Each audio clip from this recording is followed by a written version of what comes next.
Good afternoon, everyone, or good time zone from wherever you are calling in from.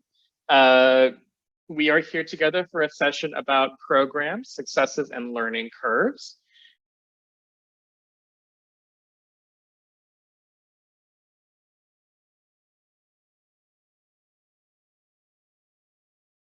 All right, so our session right now is the programs, successes, and learning curves. So the goal is to share different kinds of core programs that DCCs have developed, what's worked well, things and aspects we've had to negotiate and learn from. And so we have three wonderful presenters today. We have Naty, Emily, and Margaret. And so what we'll do is we'll have them each introduce themselves and then share their experiences. And then after all three of them have presented, we'll go into a Q&A session. So the first person that we'll be having speak is Naty. So take it away. Thanks, Javin. Hi, everyone. So I am Naty. My pronouns are she, her, hers, and I direct the Disability Cultural Center at the University of Arizona. And I am presenting to you all today from Tucson, Arizona, where it is currently about 104 degrees. So I'm trying to stay hydrated. I'm sorry if I have to pause here and there. I think actually, I'm going to talk about a little bit about my identities. I am physically disabled, so I use a walker and a crutch to get around. And then as of recently, I also identify as neurodivergent with ADHD, anxiety, depression, learning how to navigate the world with those. But I think it's important to mention the identities that I come with and how they help inform the work that I do.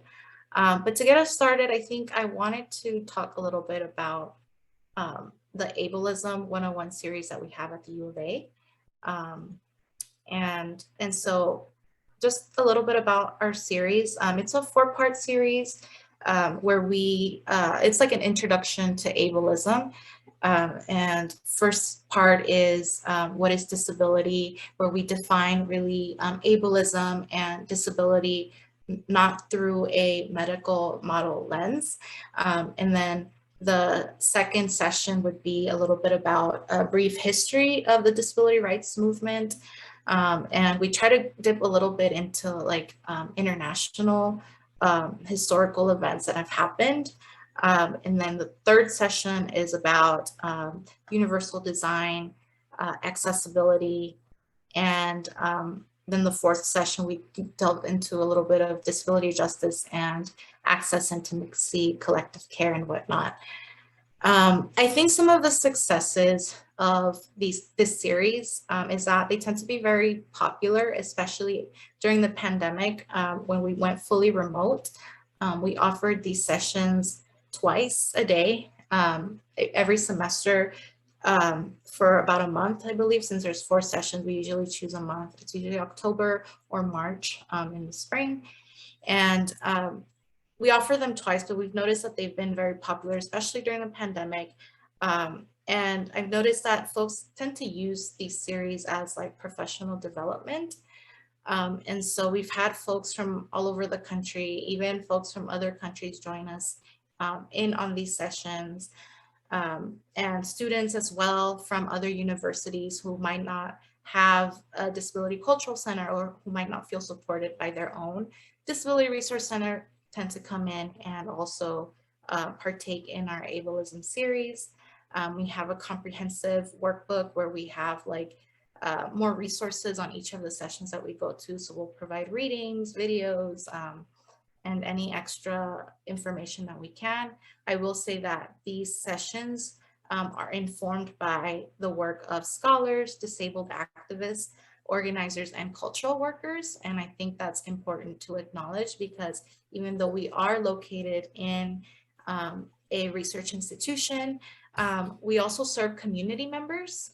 So folks who are not necessarily students or at all affiliated with the University of Arizona.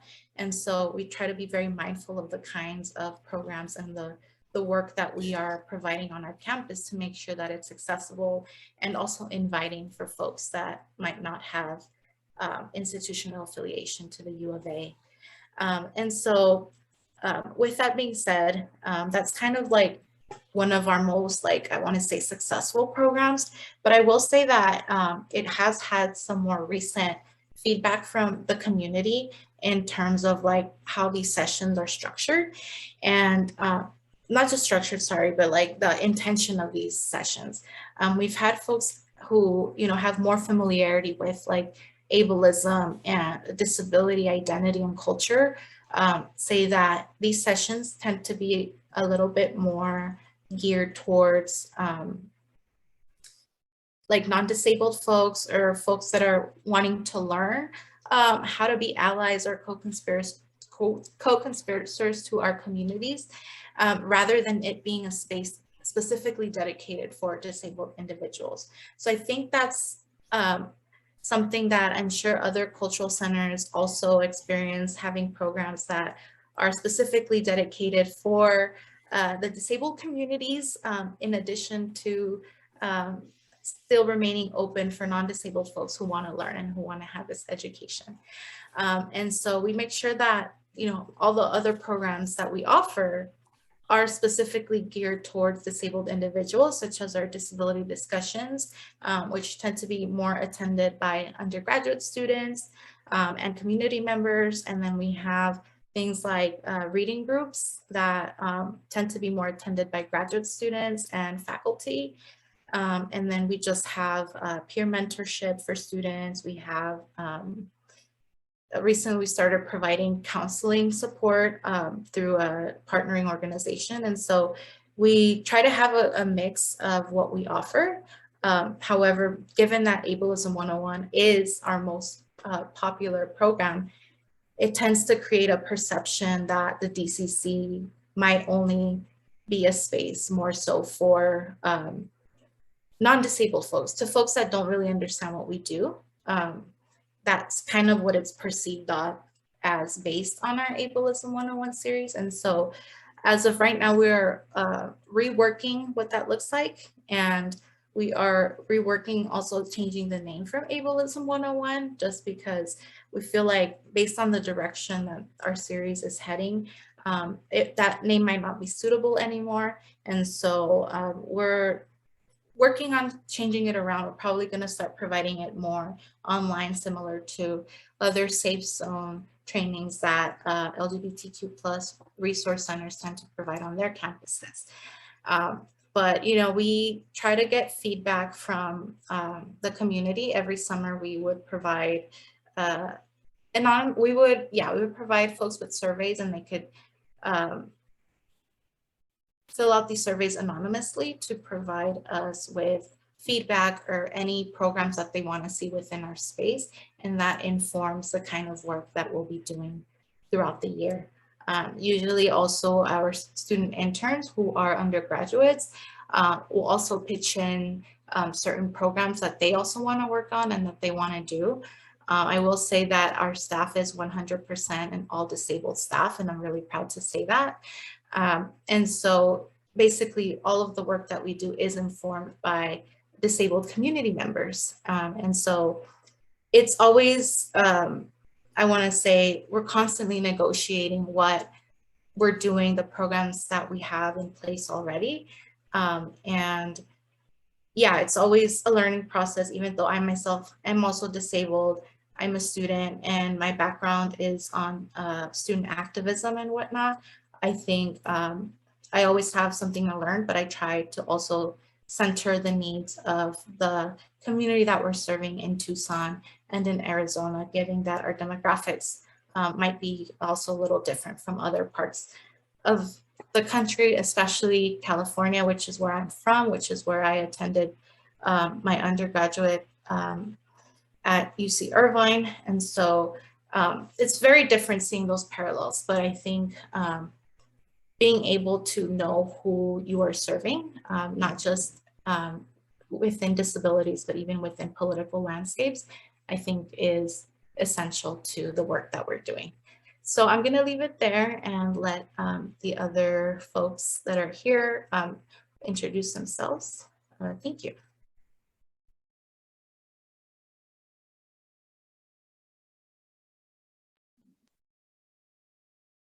Straight to me then? Is that right, Davin? Okay. Hello, everybody. My name is Emily Beitiks, and I am the interim director at the Longmore Institute on Disability. That's a whole story right there about successes and challenges. Is that right now we're in the middle of sustainability planning and facing a challenge because our director, Kathy Kudlick, retired. And so we're fighting to try to see a more permanent director situation pop up. But a quick audio description of myself. I'm a white woman in my late 30s. I'm in front of a embroidered fabric wall. And I'm gonna just share some screens and share my screen and share a little bit of images about our program. But hoping to get to Q&A because I'm also really interested in hearing more, what would be interesting for folks to know about, inside of some of Longmore programs if you all have participated. So our the first slide has our vision statement of we envision a society where everyone believes the world is better because of disabled people, and has 3 images of some of the programs I'm talking about today, 2 images of people watching films at Superfest, and one of our advisory council members holding up a statement of support. So the longest running program that we've had is called the Longmore Student Fellows Program. So we're not a student cultural center, although we are the sponsors and the hosts of a dream chapter at San Francisco State University. But we're separate from a disability service office. So the Longmore Institute is all on its own. We're celebrating our 25th anniversary this year, although it was kind of a one-man show when Paul Longmore was the founder. And it wasn't until the last 10 years that it was like a staffed institute. And that's when I came on, and Kathy as well. And so right at the start, we started hiring students with disabilities. And at first, it was called like interns, or the university language of assistants. And we gradually sort of realized we needed to, this in and of itself was going to be one of the most important programs that we did. So we began to call it the Longmore Student Fellows Program, as a way to recognize that a lot of what we were doing with students working and being involved in all of our different projects was also professional development, and also pulling people into disability studies and creating this space of belonging on campus. So our students have been involved in all different kinds of projects, from, participating in our film festival and learning how to host accessible events, and working as, allies and advocates on this campus to try and make some noise. So this has become one of our biggest programs that we do. Just this year, we were able to give $10,000 scholarships to students who all have disabilities and are pursuing future in healthcare to try and make change from the inside. So I have a slide that has images of lots of different students over the years. Some have apparent disabilities, some do not. A very racially diverse mix of students, as is appropriate at San Francisco State, where we have a really beautiful student body. One of our other sort of key programs is just that we do events that are focused in scholar activism. And that was sort of core to what we think of Paul Longmore, and what he brought was just one of those people who really beautifully sort of wore both hats of scholar and activist, and always sort of bringing those two communities together. And that's been a really important goal for us. We believe that, with myself as the head, we can't really say we're a disability justice organization, but we can use our platform wherever possible to boost the work of people doing disability justice work. And so I have a slide that shows some of our events, such as our annual Longmore lecture, where there's a very tiny photo, but that Mia Mingus has filled a crowd at San Francisco State to talk. Another event we did on eugenics, where Marcia Saxton is in the shot, and another image where we did significant amount of work about the 504 protesters, trying to draw attention to their story. And we have an image of Dennis Phillips, Judy Human, and Corbett O'Toole. Shoot, I did not give those names in advance, my apologies. who were all 504 protesters. So this has gradually, well, I guess not gradually, ever since the pandemic, become a huge amount of our programming. I'm sure we're not alone in this.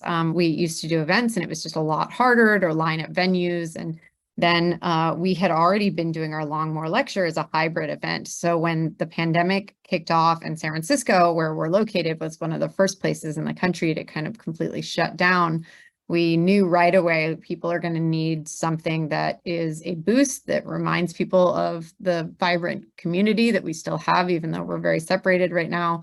And so we hosted our first online version of our film festival, and all of a sudden, tripled our numbers in an event we threw together in like 4 days.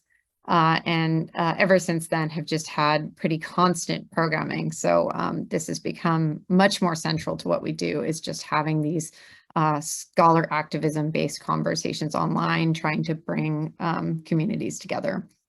And that's been really interesting in terms of audience. I think, as Naty mentioned earlier, who your audience is. We've seen people who are participating in those who are very immersed in disability justice, and we've seen people who are brand new to disability community, or in very isolated geographic parts of the country where they don't necessarily have as strong of a vocal disability organizing community as we have here in the Bay Area. So that's been really exciting to see that diverse of an audience coming together.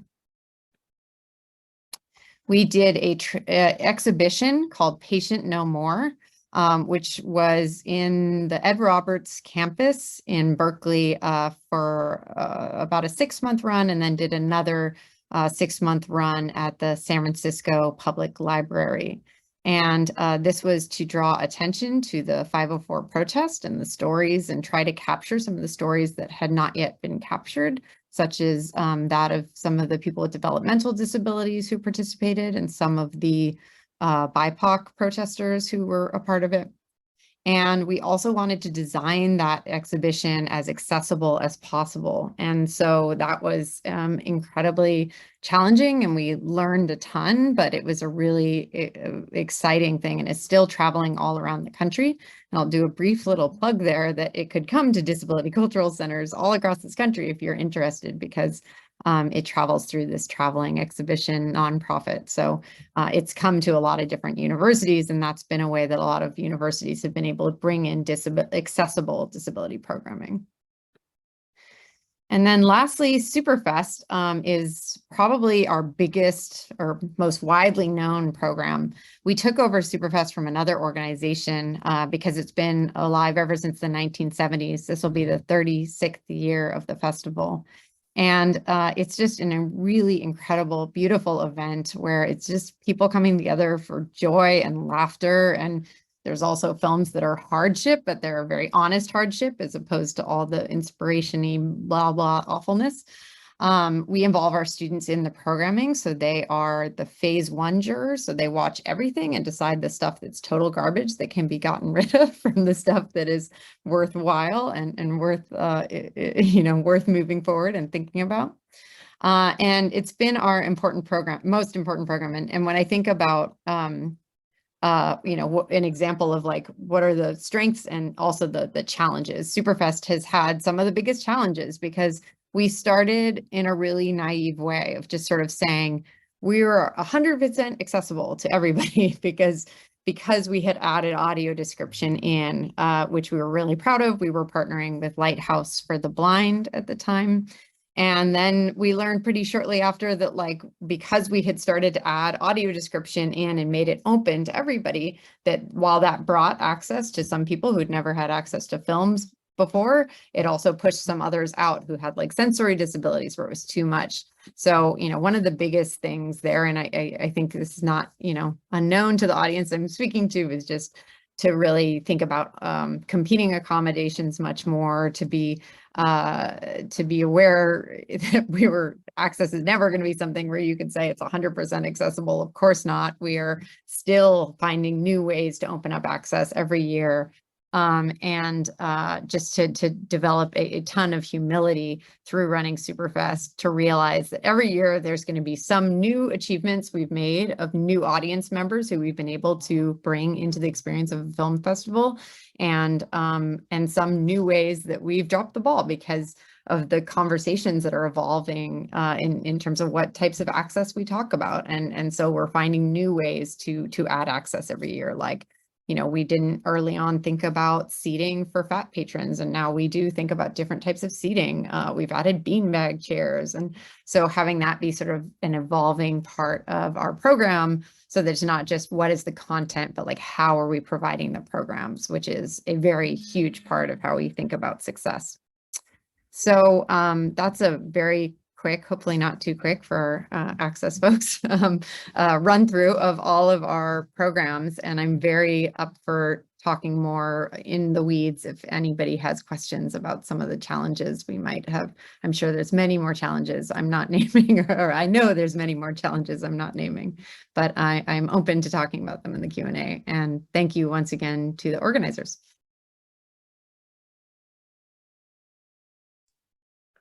Hi, everyone. This is Margaret speaking. I've so enjoyed listening to both of the folks who already presented.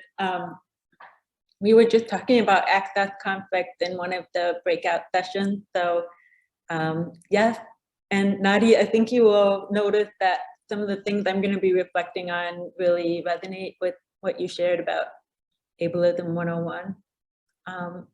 Okay, let's see. I'm gonna pop some access copies in the chat. I wanna let you know that I'm not gonna be sharing the slides until a little way into talking about what I'm gonna talk about, just because there are more to share descriptions of programs that changed over time. Okay, so there's a link to the note if you wanna follow along with my note to myself, and then there's a link to the slide. Okay. So to introduce myself a little bit more, my name is Margaret Fink, and I'm the director of UIC's Disability Cultural Center. I use she, her pronouns, and I identify as disabled. So I'm deaf, and like Naty, I am more recently exploring my relationship to neurodivergent. And for a quick visual description, I'm a white woman with long brown hair and clear glasses, and I'm sitting in a room that has cinder block walls with a bookshelf and a lamp behind me. And it's actually not that visible in the video, but I am wearing, happily, a shirt from the Access is Love project, and it says ableism is trash. I'm calling in from a room next to the room Javin is calling in from. And so I'm also in Chicago, calling in from the Confederacy of Three Fires land. Okay, so I want to talk today about a pretty specific shift and learning curve that the UIC DCC made to a discussion series that we had from the start. And I hope that sharing kind of our thought process and what we were encountering will be helpful to folks in the room. Okay, so the name of the discussion series is In Our Own Words, DCC discussion. And so if you have jumped ahead and opened the slides, you'll see that the technical title for this presentation is Learning Curve in Our Own Words, ? Okay, I'm going to describe what the starting point of this program was and then what came up. And then I'll jump over to the slides to share kind of how we thought through it and changed things. I want to take some time to thank and honor my colleagues at the DCC because this was not something I figured out. It was something that we figured out as a group. That Lily, Jordan, Sylvie, and Brian.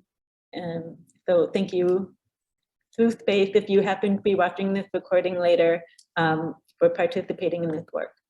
But okay, so the situation I want to share about is a little bit of background is that I came to UIC as a permanent director. There had been some interim directors, but I came to UIC in mid-August 2019.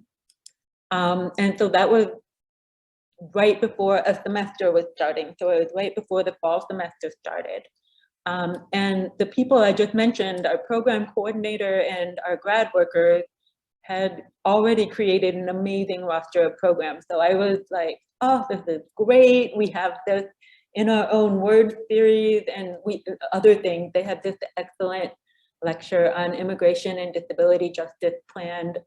So I really just can't stress enough that this was awesome to be coming into such a great plan. So one of these programs, as I've been mentioning, was a discussion series called In Our Own Words. And it was something that basically invited members of the UIC community to come together and discuss various topics related to disability experience and to thinking through ableism in its many forms and many intersections. So just to give a sample of some of the topics, this was a weekly series. Ableism in everyday language was one of the topics. I'm not like them. Distancing ourselves from disability, that was a topic. There was a topic on decolonizing disability and Indigenous perspective. There was one on relationships, thinking about both forced intimacy and access intimacy. So as you hopefully now can understand, is they really were just these phenomenal topics. And people came. It was a super beautiful experience that a lot of people have been talking about in the sessions across this DCC symposium. It was a series where we were engaging with quotes or media from disability culture. We were unpacking our own lived experiences, and we were getting some of those feelings of relief, or sometimes those feelings of being kind of overwhelmed to finally be talking about things that there aren't a lot of spaces to talk about, or getting language for describing, our lived experience in community with others. So we carted chairs in from my office and we arranged them in a circle. We have a beanbag chair, so one lucky person would claim the beanbag chair, or sometimes more than one person would share it. And a few weeks into the semester, this is kind of what came up. A few weeks into the semester, the crowd started getting like alarmingly big. And we were like, whoa, this is so great, because all of these great attendance numbers will impress the administration, which loves, this quantifiable data that our center is demanded and needed. But, so we're scrambling to figure out a waiting list situation because our space was becoming unsafely crowded. This was before the pandemic, I should remind everyone. But the other thing that we ended up really sitting down and retooling the program about is that the dynamic shifted. I also, as I described this, I want to be clear that we fully embrace a number of ways of participating. So if people want to be in our spaces and be taking notes, because that's helpful for engaging, we're very into it. If listening and observing is the most comfortable way of participating, we do not, as a principle, try to force people to participate in some standard way. But the thing that was happening in our space in these discussions is that there was a handful of people who identified themselves as disabled and were eager to talk. And in a room of about 15 people, we were sometimes pushing it and had a few more than 15, the conversation would kind of volley between 3 or 4 students while most were sitting quietly and scribbling notes. And then we started getting questions that positioned the person asking the question outside of disability experience looking in. And they would be questions like, how do disabled people feel about X? Or in a conversation about, say, access intimacy, how does this topic relate to biochemistry? So what we learned very quickly is that very well-intentioned courses or departments had made it an assignment to visit a cultural center event and write it up. And for the record, it was not the biochemistry department. I kind of anonymized the situation.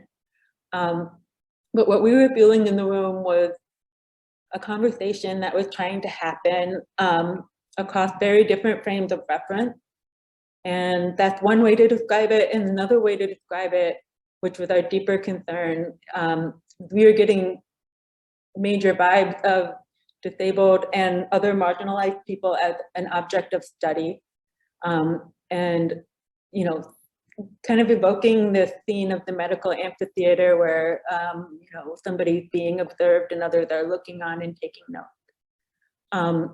Okay, so I'm noticing that I am kind of pushing the amount of time that I've been allotted, so I'm going to speed up pretty quickly. Basically, in the short term, we started making an announcement, sort of trying to grab the bull by the horn, so to speak, and say, you know, if you're here for an assignment, welcome, we're so glad you're here, and just naming that there's this history of disabled people being made into the object of study and encouraging people to engage with their own experiences. And to pivot to the larger retooling, and this is described in more detail in the slides, but I think for the sake of time, I'm gonna just keep talking about it in our space together. We ended up dividing our discussion series into two series, one called Unlearning Ableism, DCC discussions, and the other kept that name of, in our own words, Crip Coffee Break. And the way that we ultimately worked through that shift is by starting with the what of the program, like, okay, we have a discussion series. That's, I think, how we were thinking about the program when we started, is we want to have some discussion-based space. And then we started thinking more critically about the who. So who is coming into this space? What is their level of familiarity? And why are they there? So what are their motivations?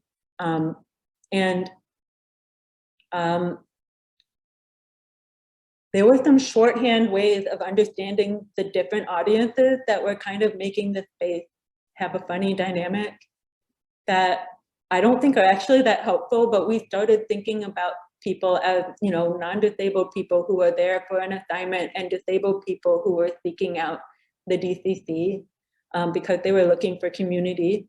And I'm saying that that's not helpful because it's true that people would just come for an assignment who were disabled, and that's actually how they got into the room, and that's how they connected with us. And we also want to acknowledge that there's a lot of beauty in developing allyship and solidarity, even though, as Naty was reflecting, it can also be annoying when people reduce our work to allyship training.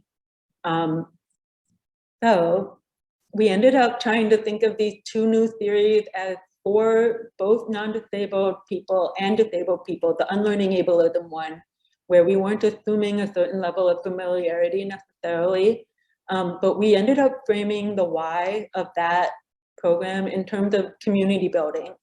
And this time it's community building, not around disability experience and building disability community necessarily, but around anti-ableism. So both anti-ableism for non-disabled allies, but also anti-ableism for disabled people who want to grow in their cross-disability solidarity, thinking through particular issues that may or may not affect them directly. But okay, so I'm gonna stop there, but one last additional thought, in case it's not clear.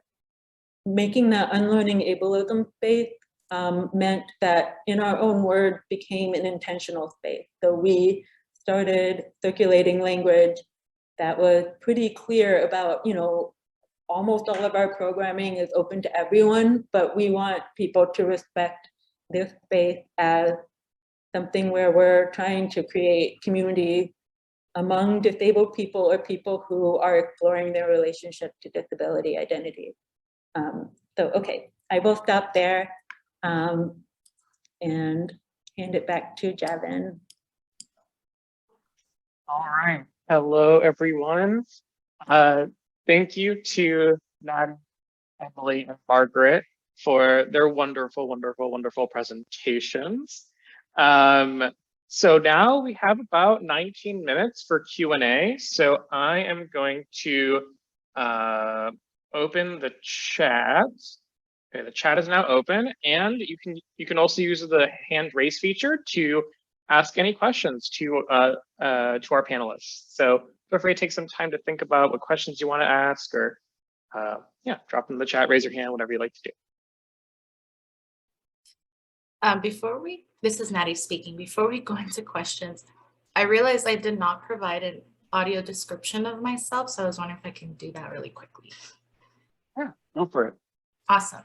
All right, so just to visually describe myself, I am a light-skinned Latina. I have strands of pink hair, bangs, and I'm wearing a navy blue t-shirt that actually, it's the one that says the future is accessible, but you can't see that on camera.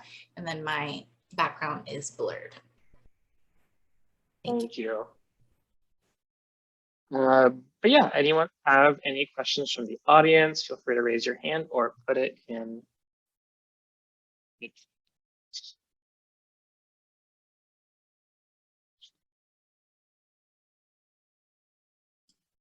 This is Margaret. Maybe while people are thinking, Emily, I just want to share, if you weren't in the room, Miami University shared yesterday that they had patient no more at Miami. I did get to see some photos. That's great. Yeah. Thank you. That's to know. So there is one question in the chat, but I was also DM'd a question. I'm not sure if it's anonymous, so I'm going to withhold the name.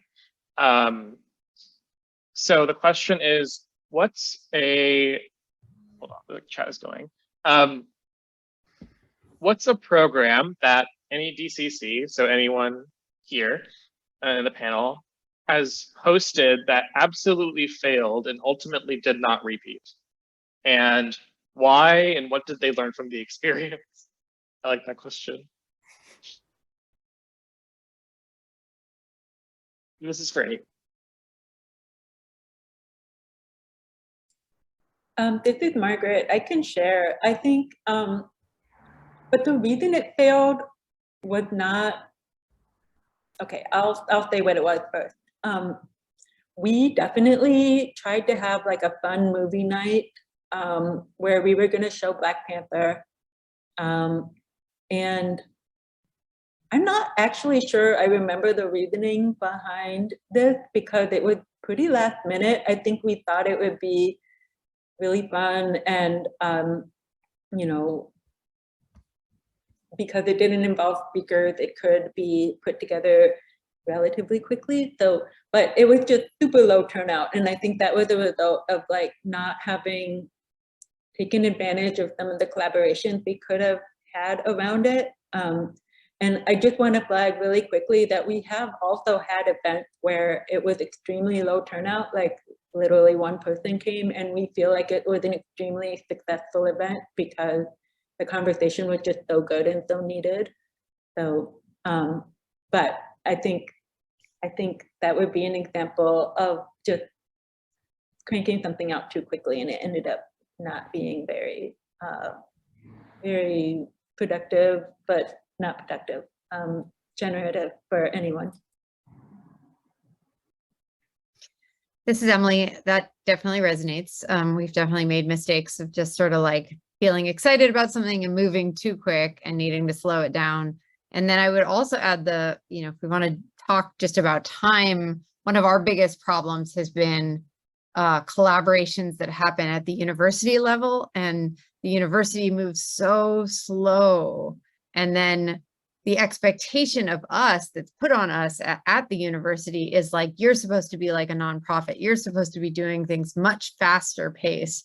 And a lot of our biggest problems have been tied to that, tied to like not recognizing that the academic calendar doesn't necessarily match our calendar.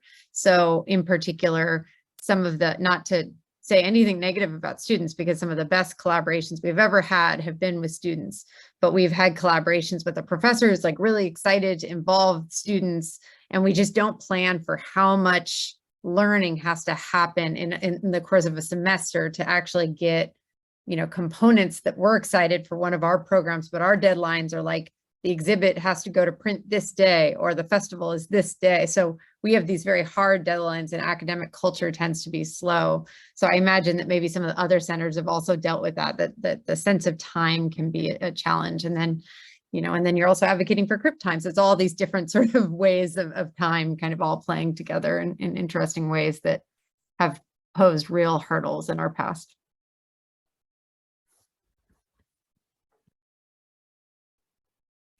This is Naty speaking. I think on our end, it was interesting because we're working with the Thrive Center on our campus, which is like the student support service center. And they were providing peer mentorship to a lot of the cultural centers. They were working with each of the centers. And so we had a peer mentor, but attached to peer mentorship, students were also required to attend what we call the cultural learning community sessions. And so these sessions were developed as kind of like an intro to disability in general. And so we discussed various topics in relation to, like, we started with like, what is disability? But then we went into like connecting disability with accessibility, connecting it with diverse identities and intersectionality. And then we would go specifically into like the Mad Pride movement and whatnot. And so it was kind of an elaborate curriculum that worked the first year. The second year, which was this past year, it totally flopped. We had nobody attending. I think part of that was because these sessions were no longer required. It was optional. But also, I think some of the feedback that I heard is that since these were more of like, they felt more like an extra course. We weren't giving out assignments or anything, but it just felt like students were going into another lecture or something. And I think a lot of what students were asking for this last year especially was they wanted to feel more of a sense of belonging, that they were dealing with isolation. And so they wanted more programming that was informal, but also that allowed them to interact with each other versus just educating and providing such like densely academic information. So out of that, I actually birthed the neurodivergent community hour that we have now, mainly because that's also another area that students were advocating for. And that one is a very informal space. Originally, students were asking for, students had suggested like having it be like a support group, but then we had others who were like, we don't want it to become clinical, and so let's just do something more informal. And so we just have informal dinners where people get together and chat. That's been working out, but yeah, we've completely flopped at the cultural learning community aspect of it, and it's something that we're willing to revisit later on if it's of interest. But yeah, that's to say what worked one semester, 1 year might not work the next, and vice versa. So all for your responses to that great question. The next question in the chat is from Amy Labarge. It's for Naty. Can you please share some of the books that were read as part of your reading group? Yeah, this is Naty speaking. We tried to delve into a variety of different books. So I noticed a lot of them are memoirs from disabled authors themselves. but also a little bit more, I don't want to use the word academic, but more like critical. We partnered with the African American Student Affairs Center last year to do a reading group that kind of talked more about ableism and anti-Blackness. And so we delved into the Cancer Journals by Audre Lorde. We also delved into like At the Center of Cure by Eli Clare, which talks a little bit about like whiteness and disability in that regard. But other more like, I guess, like memoirs and whatnot. We did read Haben Girma's book. We've read Sick by Purshista Kapoor. I apologize, I'm not too sure with the spelling at the top of my head right now. But then we've also done things like Disability Visibility. We read that one last year. And so it really also, this is where we get a lot of feedback, what students want to read. One semester we did one called Brilliant. I'm sorry, wait. I'm looking at the list of what we have right now, so bear with me, but Sustaining Spirit, there we go, by Naomi Ortiz, who's actually a local Tucson disability activist and organizer. So I thought that was really cool because we got a chance to support a local disabled author and whatnot. But yeah, it just kind of ranged. And I will say that a lot of the time we didn't fully read a book. We just read like excerpts or chapters and whatnot, I think, for them to be relevant to the type of work and programming we were doing at the time.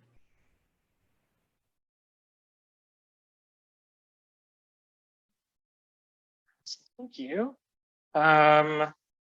Looking at the time, and I want to make sure that we can get to all these questions. Let's do Adam's next. I'm wondering, have any of your DCCs created intentional spaces for conversation among disabled students about unlearning ableism, unlearning internalized ableism? And if so, how did it go?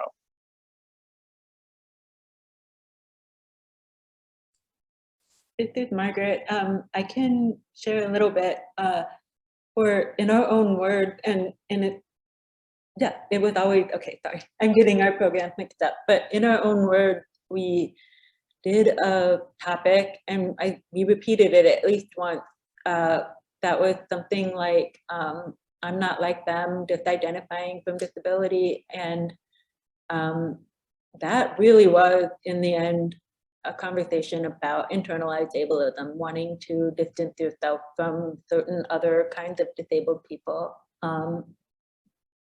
So, and it was very helpful. I think it was, I wish I remembered more specifically how it went, but I remember thinking that it was a really good conversation where people were really engaged in thinking through some of their internalized ableism, kind of on that level of like admitting that thing that you might not feel safe admitting in other spaces. A lot of it revolved around distancing oneself from intellectual disabilities.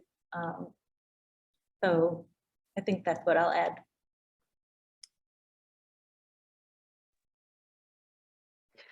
This is Emily. I can add that we do have those conversations every semester with our fellows, and just for some of the cultural centers and units that do have the funds. I know that some are, we've got a real range of budgets of what people are working with, but we always pay our students to be there for those conversations. And that has been a really wonderful gift to give them so that it doesn't compete with coursework. It's like, oh, this is part of my job. And I get to also read these readings that are allowing that sort of personal reflection. So that has been a really exciting way to sort of support them. But I know that's not open to everybody. This is Naty speaking. On our end, our disability discussions that we have every semester, we do talk about internalized ableism. We have a discussion specifically dedicated for that, and I try to have that be the case every semester if students want to.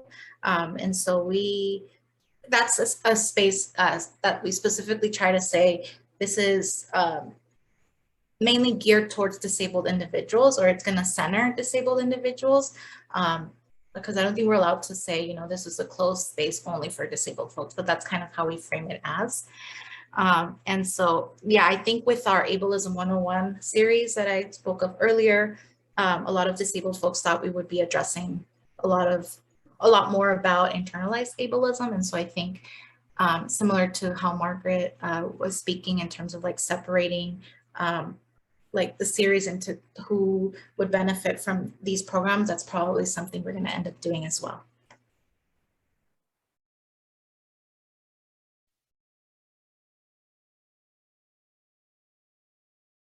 Awesome. I know we have about maybe 4 minutes left in terms of questions. So what I'll do is I'll try to say 3 of the questions, or actually 2 of them kind of the same or similar line. I'll give you the option of what to respond to. So one option is you can respond to Val's question, which is how did you get into this work? And did this provide help in seeing these gaps or expect things in advance? I think I'm reading that right.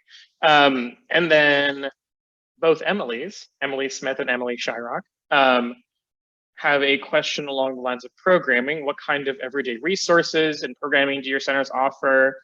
And along those similar lines, what does your collaboration with the DRC look like in terms of events and programming? So you can respond to either of those questions.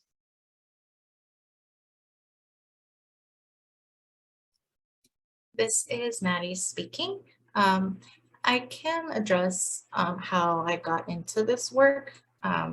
So for me, I mentioned earlier that more of my background lays in student activism, specifically during my undergraduate experience.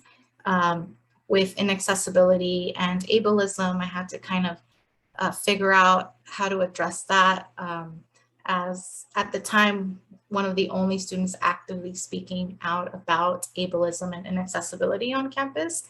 I'm also a first generation graduate and graduate student. And so for me, it was really difficult knowing what I could do, what I had the power to do on campus and what directions to take. I was heavily involved with political organizations on campus, such as MECHA of UCI, which is MECHA. It's the Latinx political organization for Latinx students on campus. I was a part of the Cross-Cultural Center on our campus as well. And I think as I started delving in a little bit more into like social justice and politicized identities that I hold as well, I learned about the existence of disability cultural centers, and I thought that's something I want to get involved with. So I made it my goal to work for a DCC one day. I knew of their existence. I knew that if I had that during my undergrad, it would be very transformational. And so I think it does actually help inform some of the work that we do regarding accessibility, but also this whole formation of disability identity as well. I think because I went through that experience myself, and I am able to speak on what activism looked like, at least in my institution. It definitely helped inform and bridge some of the gaps that students were facing at the U of A.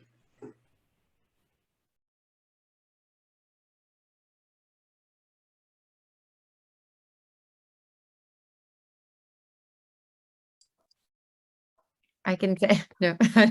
I can say that to answer the question about the relationship with the DRC, we have we don't call it a DRC at our university, but we have had an incredibly useful partnership there that I think has been really great. We go in at least once a semester. The director invites us to present and do sort of a training of their staff. And it's an office where a lot of the staff have disabilities. So it's already kind of great in that sense, or the majority, I would say.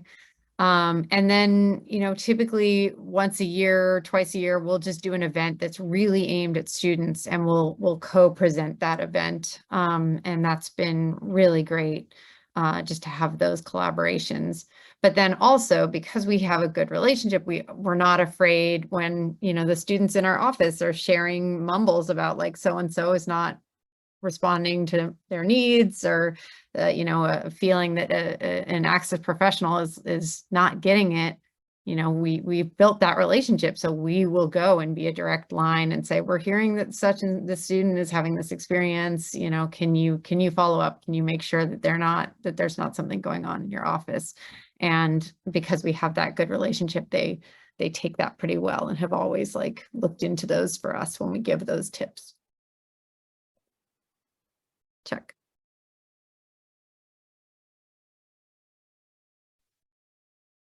All right. Margaret, I don't want to interrupt. Do you have any thing you would like to say, or should we close out? I think since we're at time, we can close out. I put my email in the chat for if anybody would like to get in touch. I'm happy to connect. Well, thank you everyone for joining us. Thank you to the access workers and to our panelists, Naty, Emily, and Margaret. And we'll be coming back in about 28 minutes. And just like the A sessions, we have B sessions in about half an hour. And so that'll be 2 separate sessions. Both will be recorded. So choose whichever one you find to be most interesting. And the options are building partnerships on and off campus and envisioning a culture of accessibility on campus. So yeah, we'll see you in about half an hour. Thank you all for joining us.